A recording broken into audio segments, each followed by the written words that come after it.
पतोह जी। हाँ अम्मा जी, hi hello happy new year, नया साल मुबारक हो। हमार पतोह यार अंग्रेजी बोलती है, का इंग्लिश में कहती है hi hello happy new year.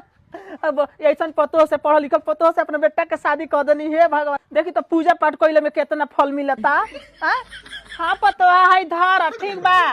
अब नहैलू है कि ना हो? नहा ले बन दही दे। हाँ ये दादा कहता नहीं कि रेशमी बाल काहे चमकता हमरा पतोह के। हे भगवान केहू के नजर ना लागो हमरा ये सब सुंदर पतोह के। ए अम्मा जी ये बताइए ना टाटा बनी। हे भगवान एक अंग्रेजी सुन के हमर मन गदगद। ए रवा सुना तनी जी। हे नहीं आई। ए बेटा जी। हाँ पापा जी। अरे देखो कामी जी तार का कहत नहीं। क्या अम्मी जी? का मेहरारू जी। हाँ पति जी है नहीं आई। देखी आज बारिश के दिन हवे आ हमारे पतोह पूछती है कि क्या क्या बनी। हिंदी में बोलती है। दोनों मिला के बोले ले। सर बोलो क्या कहीं कुछ न रे बोल। ए देखी पति जी या बेटा जी हाँ ना राउर चली ना हमारे बेटा जी के चली। आज जौन चली हमारा पतोह कही उहे चली। पतोह तू ही बतावा का बनी।